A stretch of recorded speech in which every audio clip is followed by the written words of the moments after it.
તો જૂનાગઢમાં નરસિંહ સરોવર જે આવેલું છે તેમાં બ્યુટિફિકેશન કરવામાં આવ્યું હતું, પરંતુ હવે આ સરકારી કામમાં એટલે કે આ બ્યુટિફિકેશનના કામમાં નબળી કામગીરીનો આક્ષેપ કરવામાં આવી રહ્યો છે। બાંધકામ સમિતિના ચેરમેન જયેશ બોગરાએ આક્ષેપ કર્યા છે।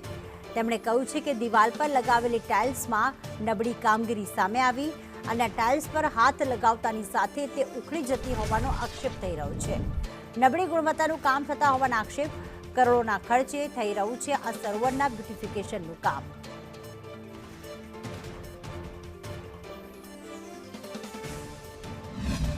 દિવાલમાં તમે કઈ રીતે રેન્ડરિંગ કરશો? દિવાલ તો જો કેટલી બહાર આવી, આ દિવાલ તો અંદર જો, આ દિવાલ જો એની બહાર આવી ગઈ આખી, દેખાય છે ને? આખો બહાર છે, દેખાય ભાઈ? કેમ ભાઈ આવી રીતે કામ કરો?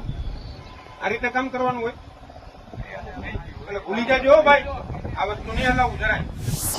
આજરોજ નરસિંહ મહેતા તળાવનું જે બ્યુટિફિકેશનનું કામ ચાલી રહ્યું છે ત્યાં સ્થળ તપાસ કરવા માટે હું ગયેલ અને ત્યાં જઈ અને જોતા મને એવું લાગ્યું કે ભાઈ જે દિવાલો ઉપર જે ટાઇલ્સ લગાવેલી છે, જે દિવાલો બનાવેલી છે એ ખૂબ જ નબળી ગુણવત્તાનું કામ થયેલ છે।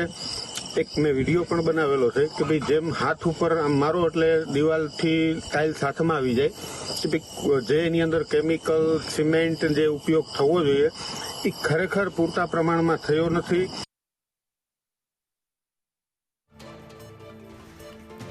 તો ખાસ હાલમાં જે વિડીયોમાં દેખાઈ રહ્યું છે કે આ બ્યુટિફિકેશનના કામમાં નબળી ગુણવત્તાની કામગીરી સામે આવી રહી છે, કારણ કે વિડીયોમાં ખાસ જે પ્રમાણે દિવાલ ઉપર ટાઇલ્સને અડકવાથી જે ટાઇલ્સ છે તે ઉખડી જાય છે, ત્યારે તેમનું એવું જ કહેવું છે કે આખી ટાઇલ્સ બહાર આવી ગઈ છે। આવી તો કેવી કામગીરી કરવામાં આવી છે?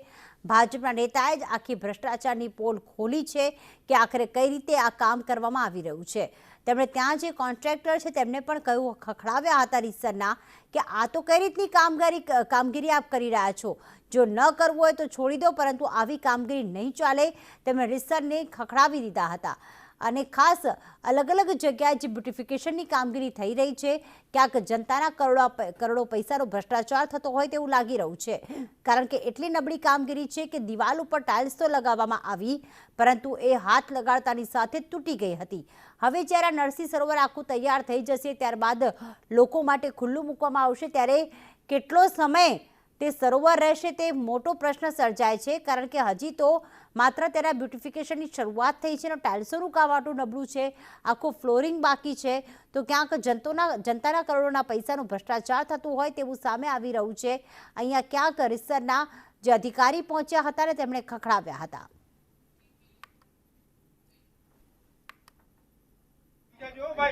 આ વસ્તુ નહીં હલાવું જરાય। દિવાલમાં તમે કઈ રીતે રેન્ડરિંગ કરશો? દિવાલ તો જો કેટલી